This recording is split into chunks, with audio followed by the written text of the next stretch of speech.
Let's go back home, and then inevitably, we're gonna get attacked again, aren't we? Flemeth. Might be good to visit her. Visit her with Morrigan. When we go back to camp, there's no... I have been studying Mother's grimoire. Do you wish to hear what I have found? What did you find? 'Tis not what I expected.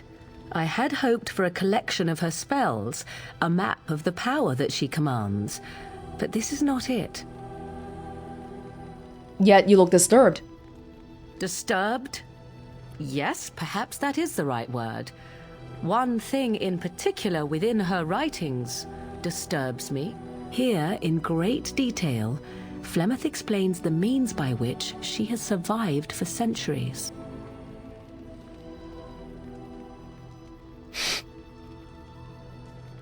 Let me guess. She drinks blood? Eats children? That is closer to the truth than you might think. Her daughters! Flemeth has raised many daughters Oh my over God! her long lifetime.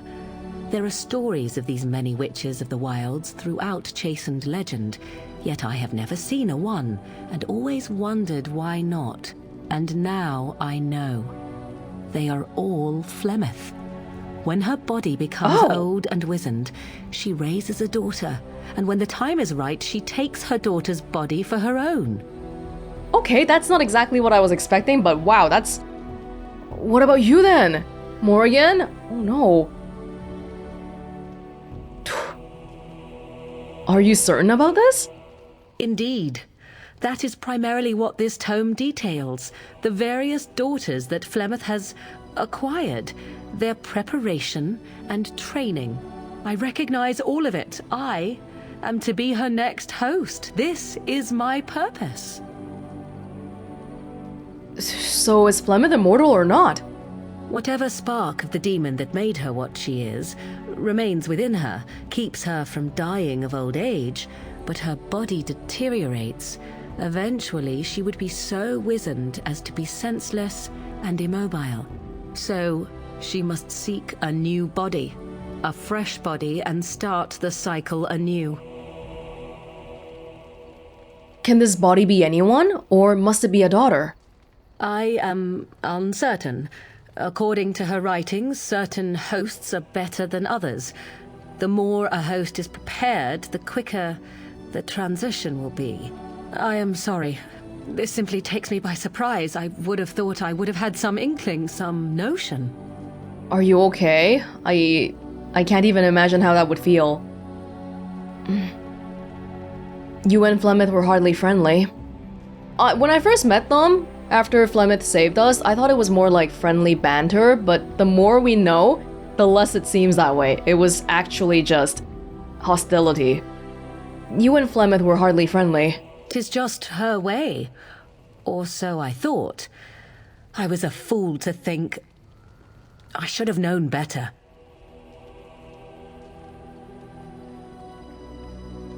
So why would she risk sending you with me?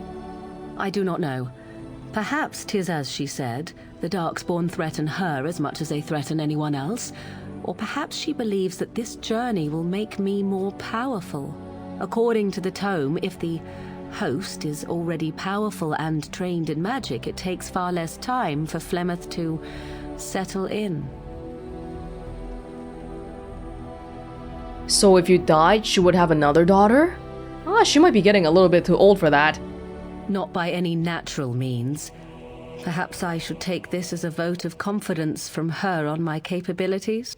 Or perhaps she simply wished me gone from the Korkari wilds so she could prepare her ritual in peace. A disturbing thought. And you had no idea? I'm so sorry. Do not be sorry. I am not. I am angry.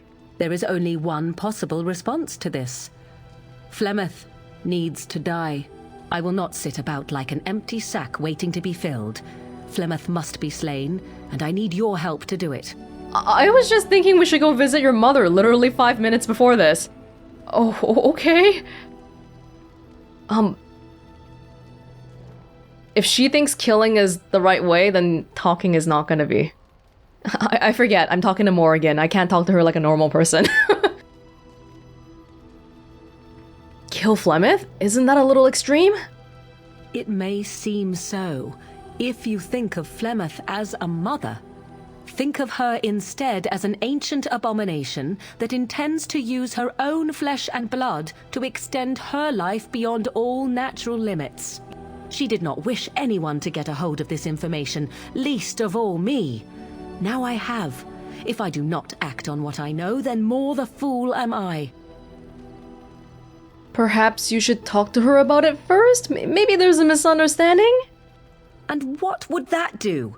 At best, I would receive pointless reassurances. At worst, Flemeth would imprison me once she became aware I know what I do. I know my mother well enough to be confident she would show no mercy when it came to her own survival. I must do the same. Between Morrigan and Flemeth, officially, we're not particularly attached to either one, but Flemeth saved my life and Morrigan has been in my party for a while. Okay, Morrigan, but oh man, we'd be killing our savior. Why do you need my help? Because if she is slain while I am near, I am not certain that she will not simply be able to take possession of me right there. So obviously I cannot be the one to do it. Okay, well, let's do it, let's kill some mothers. Very well, I'll help you if I can. Then what needs to be done is for you to go back to Flemeth's hut in the Kakari Wilds without me. Confront her and slay her quickly. I doubt she will truly be dead even then, but it will take her years to find a new host and recover her power, if that is even possible. The thing I must have is her true grimoire. With it, I can defend against her power in the future. Everything else in her hut is yours. Including that dagger I left behind? Okay. Do I have a time limit on this? Not really, but the sooner the better, no? Thank you for giving me like an actual thing, because everyone's like, hurry, you gotta hurry up and do this first. Are you serious? Kill Flemeth, a witch of the wilds? She would like everyone to think she is invincible, but I highly doubt that is the case. And besides that, you are not truly killing her. What am I doing then? I'll see what I can do. I am grateful. The sooner this can be done, the sooner it will set my mind at ease. And then will you be my friend? Will you be my friend after that then? I feel like if we go back to Flemeth, we can probably talk though. So can we go back with Morrigan once just to see what she has to say and then go back again without her to kill her? You want to try that? It might end horribly, but I want to try it because right before coming back here, I was really intending on going to Flemeth right after I came back to the camp. And now that kind of throws a wrench in my plans. Okay, let's go right now. Morrigan. Indeed. You want to see Alistair again? Yes. Troy. Flemeth, how are you? Oh my god, where are you going? I forget this. There's this whole long animation. Okay, fine. Blight Wolf. Burrick Scan. I don't even know what that is. Burrick Scarn? It is begun. Off I go.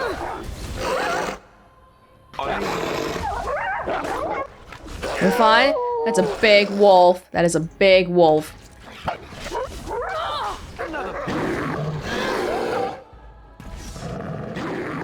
Morrigan, you might have to heal me because I can't. Oh my god. Yeah, you saw that just now, right? I can't do anything, so Alistair activated Cleanse Area, which does nothing in this case. So that wasn't the right call. I just died, that's all. There's too many dogs here. Troy, do some yelling or something. Should have done that earlier.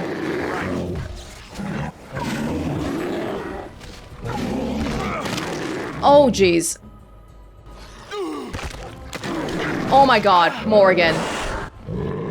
Oh, Alistair is gone. Morrigan, you're on your own. Well, that was fantastic. Yikes. Serves me Now right I'm for all not paying attention. lightheaded. Yeah, sorry guys, that was quite a kerfuffle we got into.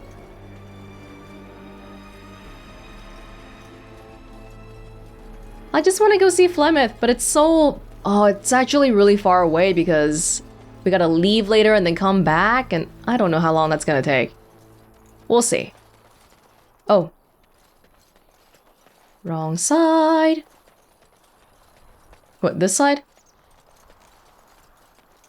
Troy! Oh, you have so many level ups. Freaking boom, boom, boom, boom. Boom, boom, boom, boom, boom, boom. Like a warrior, basically, I guess. You have some stamina. Do you need stamina? You don't have that many skills. You don't have that many skills because I haven't freaking touched you. That's the main reason.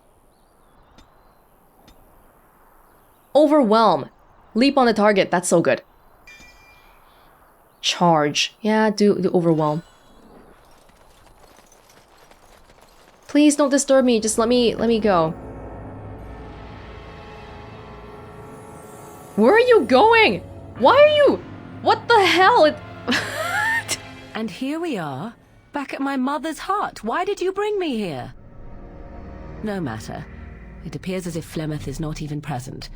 Perhaps she sensed my coming and is not ready to confront me just yet. This only confirms my suspicions. My mother never leaves her hut. Where do you think she went? I have no idea, to tell you the truth. She may even still be here, watching. She simply does not wish to speak to us. Or to me. The only thing that can be done is to return later, without my presence. If it is me that keeps her from appearing, you will have your chance. If it is not, then I do not want to be present for what will surely follow. Come, let us not linger here. She could return at any moment. Oh, I really wish we could have... Oh, I'm sorry, Morrigan. She hates me for bringing her here. It's okay, Morrigan normally already kind of hates me anyway. It's fine. Oh, she's warming up, actually. No, but I wanted to talk to her. Ah, oh, freaking Morrigan. Why did you bring this up right when I was gonna go to Flemeth? Dang it. But hey, we got some, probably, you know, some nice dialogue here as well, so not all has been lost. Just a little bit silly that we did this. That's all. Dang it. If we came back earlier, maybe she would have been here. Maybe she wouldn't have been. I have no clue. Who knows, really? Okay, back to the camp then, I guess. Ostagar... Caravan. What, there's no description, just caravan. Refugees. Is Lothering? Oh, dude, Lothering's gone. Destroyed by Darkspawn. Next up, I was thinking, like the next big thing, I wanted to go to Soldier's Peak. But, I lied to you, you know, about why I left Orlais. I knew you weren't telling me something. I didn't feel like talking about it then. What happened to me. Maybe it will affect us, maybe not, but you should know. I came to Ferelden and the Chantry because I was being hunted in Orlais. Yeah, the last time she was talking about it, she was a little bit hesitant about the details. Hunted? For what? I was framed, betrayed by someone I thought I knew and could trust. Marjolaine. She was my mentor and friend. She taught me the bardic arts, how to enchant with words and song, to carry myself like a highborn lady, to blend in as a servant. The skills I learned, I used to serve her, my bard master, because I loved her, and because I enjoyed what I did. So Marjolaine was a bard too? She claimed to have retired. She married a noble and inherited his wealth when he died. To many she was just a rich widow. I thought I knew her. My devotion to her blinded me to her less than noble attributes. You can say it was my fault. There was a man I was sent to kill. I was to bring Marjolaine everything he carried. I don't know who this man was. She gave me a name and a description, and I hunted him down. I found documents on his body, sealed documents. Important documents? It turns out that they were. My curiosity got the better of me. Something told me that I needed to know what was in those letters. Marjolaine had been selling all kinds of information about Orlais to other countries, Nevara and Antiva among others. It was treason. Isn't that what bards do? Some. But I had always assumed Marjolaine only operated within Orlais. This was an unhappy surprise for me. My life as bard taught me that my loyalties should be kept fluid. My concern was not that she was a traitor, but that her life would be in danger if she was caught. Orlais has been at war with so many countries. It takes a harsh view of such things, as I later discovered. What do you mean? I should have left well alone, but I didn't. I had to tell Marjolaine I feared for her life. She brushed aside my concern. She admitted her guilt, but said it was in the past. That is why the documents had to be destroyed, she said. I believed her. I kept believing up till the moment they showed me the documents, altered by her hand, to make me look the traitor. Who's they? The Orlesian guards. They captured me. Did terrible things to make me confess and reveal my conspirators. It was a traitor's punishment I endured.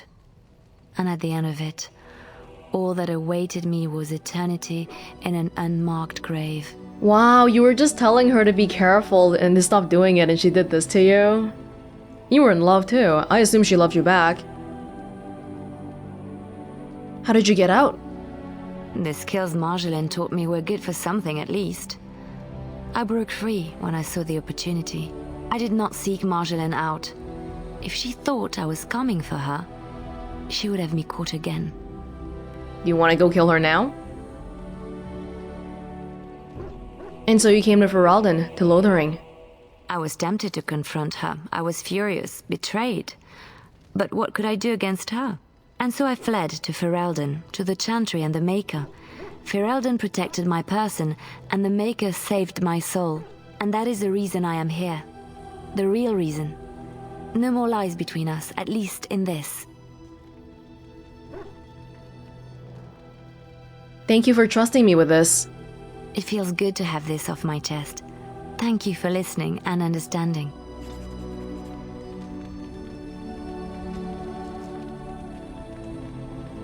There's more to Leliana than had even been apparent at Lothering, however. She spent much of her life as a bard in Orlais, a minstrel, assassin, and spy employed by the nobles of Val Royeaux in their elaborate games of intrigue. Her decision to join the Chantry was not merely the product of her disenchantment with the life of a bard. Leliana was framed by her bard master and fled to escape execution as a traitor. Wow. All of our friends have really complicated pasts. The stars are out. For once, a clear night. It comforts me to know that the stars will remain untouched by the blight. That whatever happens down here, they will shine eternally, their light undimmed.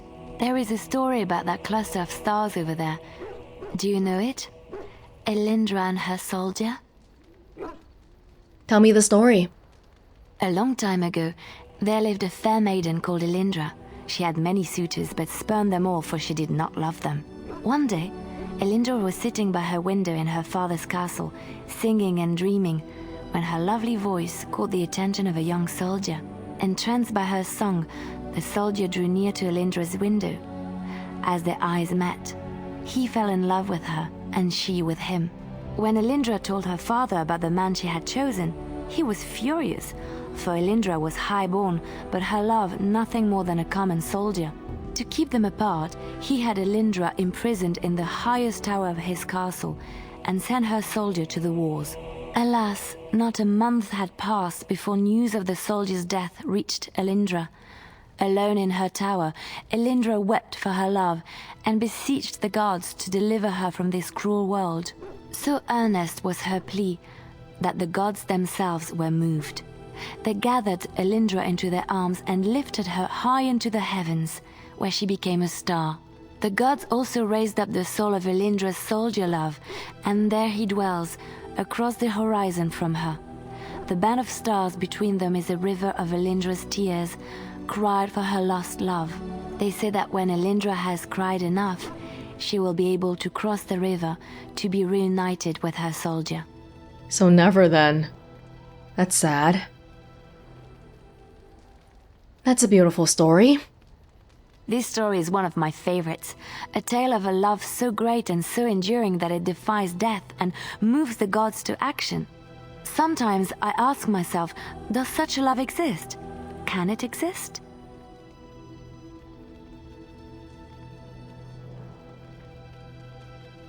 If we lose hope in love, then we are truly lost.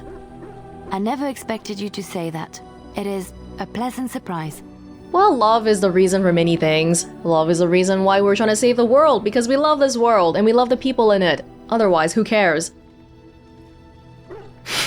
Why is it a surprise? I have to say there is a certain severity to you. Finding a person behind that all is nice. Maybe you should let your softer side show more often. Sometimes following your heart, not your head, leads you to remarkable places. Well, it's hard when you're the leader of a ragtag band of criminals from all walks of life. Looking for little old me? Yes. I'd like to talk to you about something. Yes? What's on your mind? Nothing for now.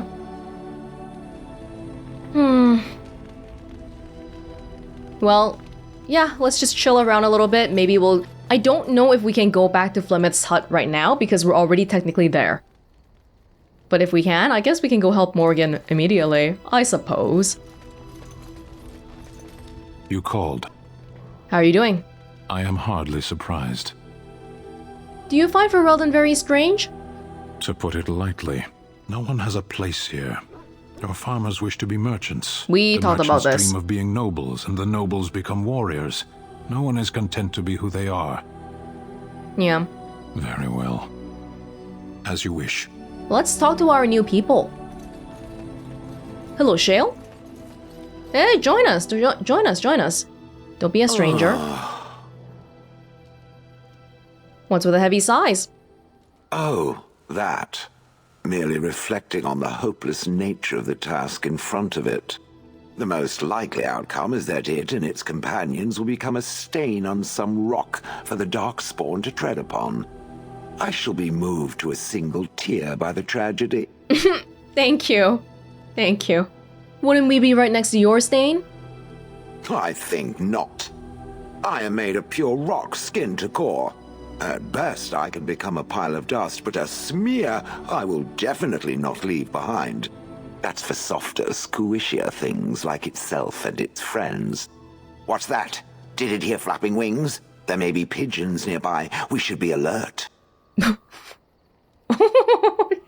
got mad at me for saying that? You're still with me, I see. Yes, its adventures are interesting, even if the chances for success are remarkably slim. It would be better to throw oneself off a cliff, I suspect. Does it wish me to leave? I can, though I see no reason to go.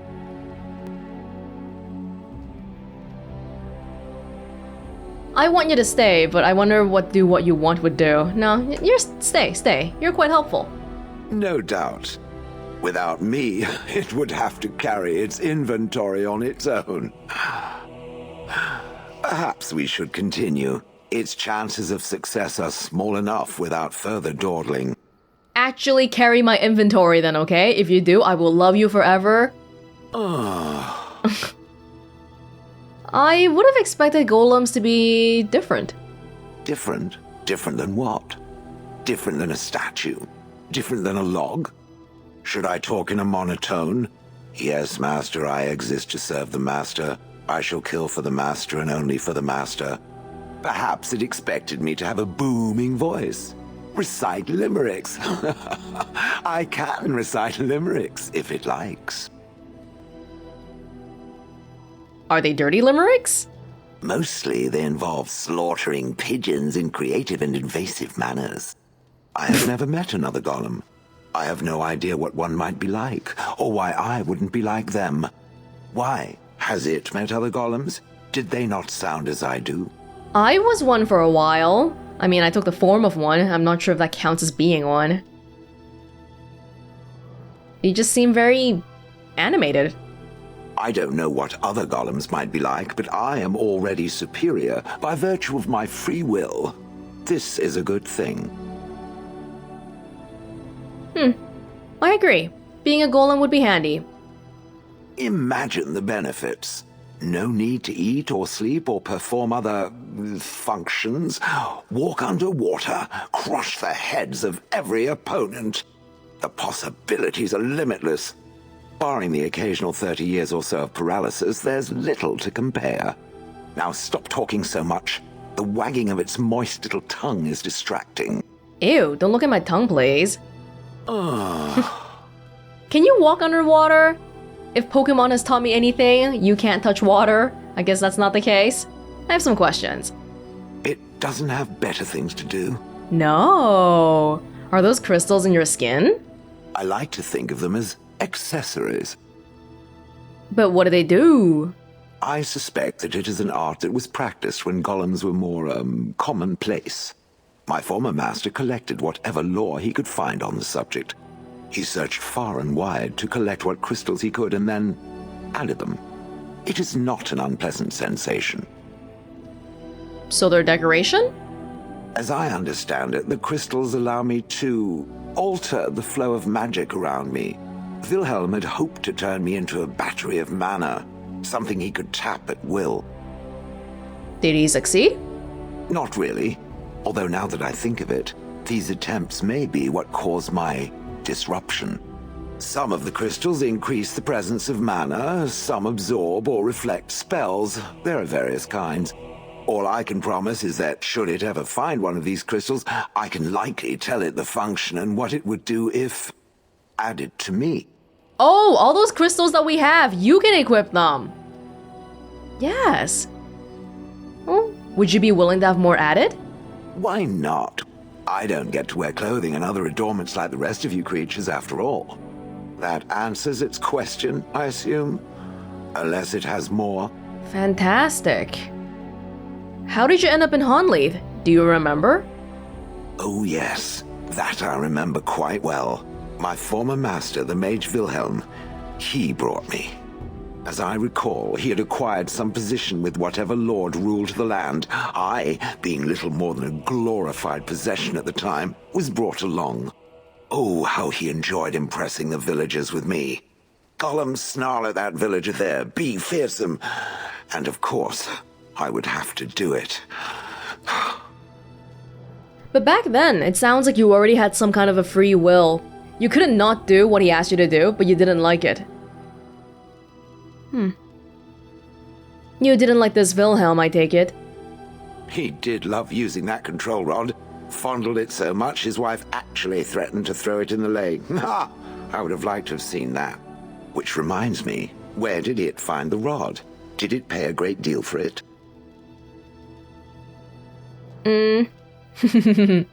Oh yes, a fortune in fact. Good. Clearly, I am worth it. I would have thought that you'd enjoy scaring humans. I'd have happily stomped them all into paste, and then ripped down their little houses and stomped on them, too. In fact, after 30 years of watching them, I'd do it twice. What I didn't like was being ordered to do it. Dangled in front of those frightened morons like some scary thing. Once I was a statue, it took those villagers years before they'd even approach me. The first one to actually work up the nerve to touch me urinated himself. Ugh. On you? But why were you out in front of the tower? That is where Wilhelm kept me. He wanted me out in the open where I could be frightening like a scarecrow. I was supposed to watch for thieves. Pah! Plus, his wife didn't want me indoors. She said there wasn't room for me. Hag. You're the same size as a regular person. Not that space-consuming, actually. His wife? I was once larger, 10 feet tall. Then the loathsome hag complained that I couldn't fit through the doors. So the mage had me shrunk down. Can it believe it? And she still wanted me out. No wonder you're smaller. How does someone shrink a golem? With a chisel. And a lot of nerve. Oh god, I'm sorry to hear that. Do you remember anything before Honleith? I traveled with the mage. He did a lot of traveling, I remember that. But where we went, it is rather fuzzy. I remember great battles, fighting many humans long ago. They were all very soft and squishy. And before that, No, there are only images. I was somewhere dark. Just how old are you exactly? I have no idea. Wilhelm used to brag that the dwarves stopped making golems centuries ago. I do not age as you soft creatures do. Sadly, my memory is no better. Plus, I get bored and stop paying attention. Interesting. I'm done asking about that. Good. I was just about done talking about it. It does like to have a good chat now and again, doesn't it? Yes, especially with people we just met. So you were made by the dwarves. The fatigue thing seems okay, so I guess I'll keep the armor I have right now. But everyone else... Shale. Ah, here we go. You can have one more. Well, not the small ones. This is a nice one. A large chipped spirit crystal. Armor, fatigue. Plus 10% fire damage. Converts all damage to fire damage. These seem like it would be good to switch out periodically, within the battle even. But otherwise, they're just different elements. It's not really like better, good or better. Ooh. Bad color coordination. Oh, what? That's not blue, that's white. I don't know, it really depends on what we're fighting, I guess. Sure. Okay, well, we'll sell one of these, we don't need that many. Oh, here we go, we have larger... What? Wait, what? This is a weapon. This is a armor. Oh, these are not interchangeable then, I guess. Right, so we don't need more than one of these then. Okay. But I'm not gonna have that kind of time to change out stuff in the middle of a battle. So likely Shale will just be equipped with whatever he's equipped with and that'll be that. Oh, we're getting more and more people. Zevran, do you need something? You're probably like a rogue or something, right? Yeah, that's why you can pick locks and whatever. Same as Leliana. Would you like a nice dagger? Oh, you can equip the dagger. Or, the edge. You can do a long sword and a dagger? Crow dagger. Plus 15% critical backstab damage. We'll do this one. Okay, let me spend a little bit of time equipping everybody, selling stuff, yada yada yada. Stuff like the bombs and the acid, greater, spirit bombs, and ice salves, I don't really feel like I'll use in the middle of battle. These depend on elemental resistances. Honestly, I don't really know too much about them. And the fact that some of them require someone having a certain skill, like this one, a trap needs a person who knows how to make a trap, which actually makes sense. But the venom one that we had before, yeah, I don't know. I sold some of it just to free up my inventory, but I still kept some of it. If a chance comes up, I'd be happy to use it, but I'm not sure if that chance is really ever gonna come up. Okay. Inventory, I put on best armor for everybody. Oh, Leliana has this bow now, this nice bow with an orange background. I think this is one that we had since the beginning, but otherwise, I don't think there was anything too crazy here. Alistair, wearing some nice Templar armor. Don't have gloves and boots though, maybe we'll find it for him later. Now he looks like one of those people in town. And the shield is just sort of floating behind him. Alright, cool. Yeah, nothing insane, I don't think. Let's go talk to Zevran and Wynn. Yeah, Wynn, are you alright?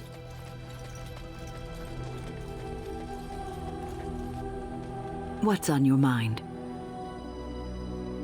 I'd like to ask you something about the circle. I will answer to the best of my ability. Nothing? Is that normal? She told me that she was gonna tell me something back at the camp. Maybe we'll come back later. Uh-oh. I hope something didn't glitch up. Here I am. Hello. Care to answer some questions? Oh, this should be good. Go ahead. What does it take to become an assassin? Well, the crows would have you believe that it is an involved process that takes years of training, the sort that tests both your resolve and your endurance. Survive that process and maybe, just maybe, you're good enough to start being considered one of them. But quite frankly, the truth is that all it requires is a desire to kill people for a living. It's surprising how well one can do in such a field. It doesn't take any special skill? I don't know about that. It's simply a slightly different skill set from your average killer as I see it. An assassin simply specializes in striking from stealth, and in maximizing that first attack to be as lethal as possible. Debilitate your foe, either by poison or by crippling their limbs, makes any follow-up combat you need to engage in that much simpler. Well, you didn't do a very good job of it, with me. You always use poison then? I do. It is not something inherent in an assassin's skills, however, merely something complementary. Of course, the crows like to pretend that their abilities are trade secrets, shrouded in shadows and wrapped in a blanket of mystery. So let's just keep this between you and me, shall we? They didn't do a very good job of teaching you then, huh? You're just spilling their secrets? That kind of makes sense why other people can't use poison then. Only Leliana and Zevran, I guess, because they have spy/assassin backgrounds. Here I am. He's kind of short. Can you teach others to be an assassin? Not right now, probably. Oh, I certainly could, but I won't. I swore to the crows that the things they taught me were to remain a secret. And while, yes, they are already angry at me, I'd rather not push things, you see. But he can be convinced later on. Well, very well. I'll respect your word. If you are truly insistent, well, let me think about it. The crows are already angry at me, yes? Who knows? This guy changes tune fast. Here I am. Care to answer some more questions? Oh, this should be good. Go ahead. Why did you want to leave the crows exactly? Well now, I imagine that's a very fair question. Being an assassin, after all, is a living, at least as far as such things go. I was simply never given the opportunity to choose another way. So if that choice presents itself, why should I not seize upon it? Oh, you should go talk to Sten.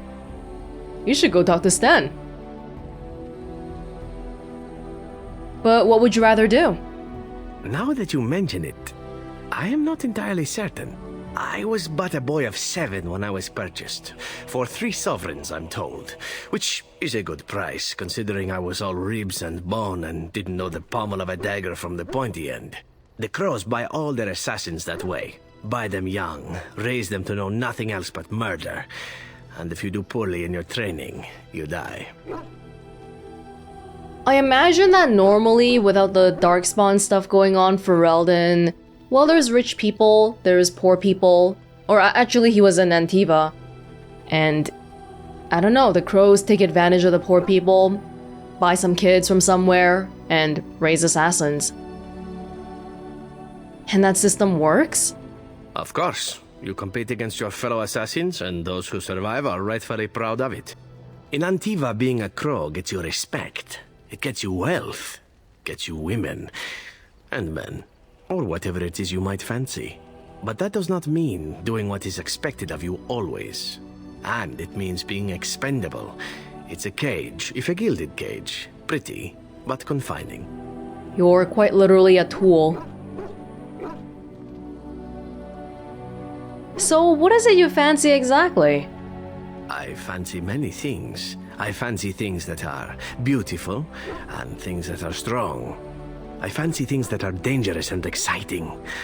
Would you be offended if I said I fancied you? Oh dear, what are we doing? The guilt is gonna come. Well, I don't feel guilty with him though. He's very straightforward. This is our second conversation literally, and he's already like, yeah, just saying what he thinks. Damn.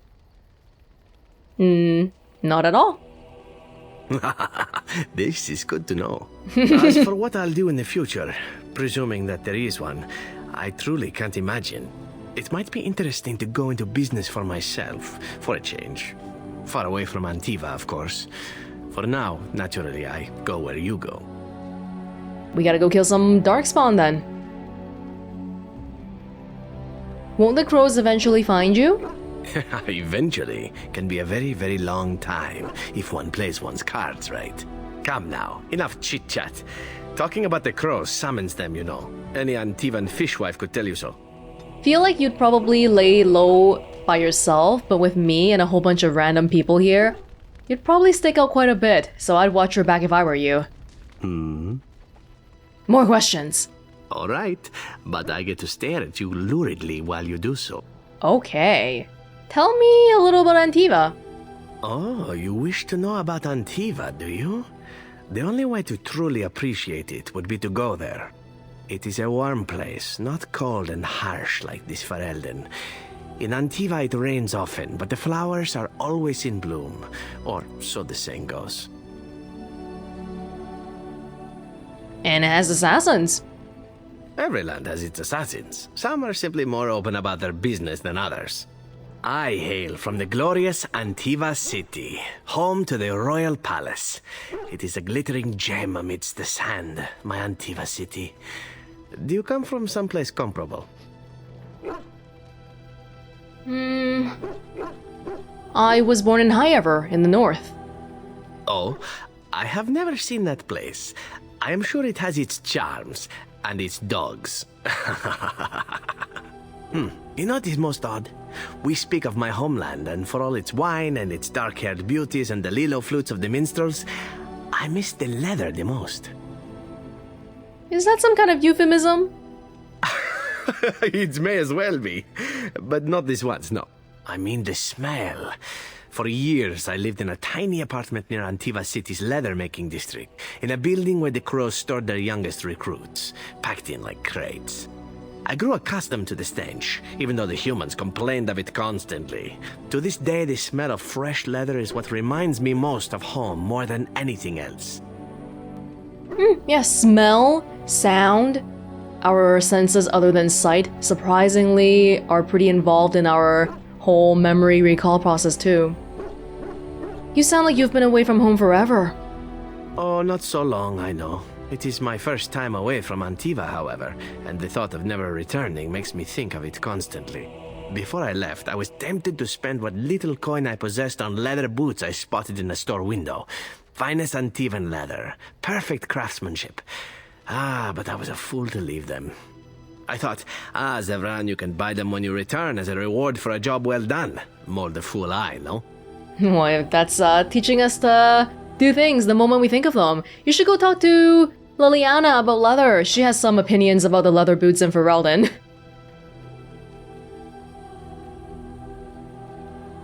No Antivan boots for you. Indeed. No Antivan boots for Zevran. One simply never knows what is to come next. How could I have suspected I would end up defeated by a beautiful Grey Warden, a woman who then spares my life? I could not. Now you're flattering me. I say you are beautiful because it is true. Should I not?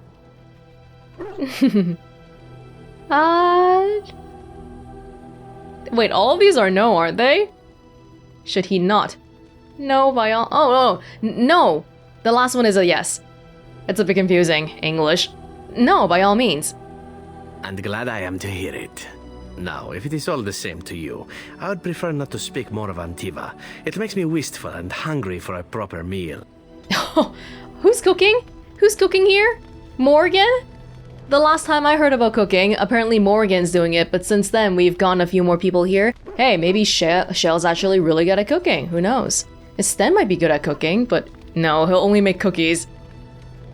Can you tell me more about, do you enjoy being an assassin? Right, but I get to stare at you luridly while you do so. And why not? There are many things to enjoy about being a crow in Antiva. You are respected, you are feared, the authorities go out of their way to overlook your trespasses, even the rewards are nothing to turn your nose up at. As for the killing part, well, some people simply need assassinating. Or do you disagree? I'm not sure. I'd love to assassinate Logain right about now, but as a general principle, killing people not through any sort of official means, You've never killed an innocent? Now there's an interesting word, innocent. how many men do you know who can claim to be truly innocent? But if you're talking generalities, such as children and relatives and bystanders and such, never on purpose. But it happens. It's unfortunate, but death comes to us all. If not me, then some wasting disease, or a fall down the stairs, or at the hands of a darkspawn. It's all relative in the end. That's true. I suppose. Death happens, as we like to say, and when I get paid for it, death happens more often. As far as enjoying the act of killing itself, why not? There is a certain artistry to the deed, the pleasure of sinking your blade into their flesh and knowing that their life is in your hands. Well, from your perspective maybe, but from the perspective of the person dying. Personally, I take no pleasure in killing. It is not pleasure, per se, nothing sexual. It is more a sense of satisfaction, a feeling of power. Does that make sense? No matter. There are many things I did not enjoy about being a crow, of course. Having no choice, being treated as an expendable commodity, the rules, oh, so many rules. But simply being an assassin, I like it just fine. I will continue to do it if I can, even if I am not a crow. Honestly, could you picture me doing something else? I don't know you very well yet. Oh. Handsome elf like you? I can think of a few things. I mean professionally. Or maybe you mean professionally as well. Perhaps you intend to peddle my services to bored Ferelden noblewomen. It is an interesting thought, but I've always removed my clothes strictly on an amateur basis. A talented amateur, of course, but an amateur nonetheless. Of course, all these thoughts are moot. Chances are still good that you and I will perish, eaten by darkspawn or slain by the crows at some point. Very gruesomely, I imagine. But it is pleasant enough to chat about. Come, let's move on while our boots still have some wear in them. Ooh, he disapproves. I don't know which one set him off. His attitude is pretty even the whole time, so it's hard for me to imagine him being like super angry and stuff. So it's harder to tell his change in emotion. Okay, have we talked to everybody already? I never gave you anything. Did you want something? The runes? The Circle of Magi stands ready to assist, Grey Warden, as do the Templars of the Chantry. You can join us too. You don't have to stand far away. Just be ready.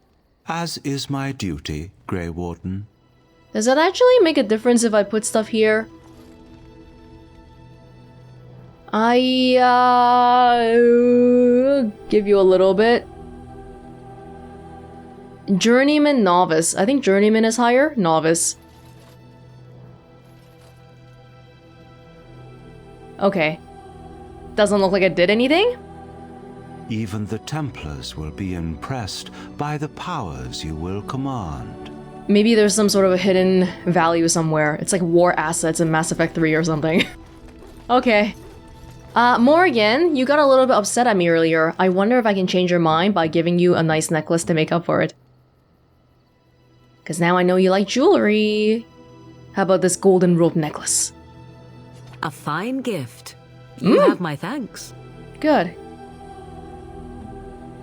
Yeah, we need to give away, lamb bones. But Troy is always 100 anyway. This is just for you, you know.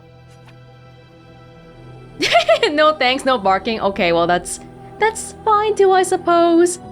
Alright. Zevran, fairly neutral. We don't know anything about him just yet.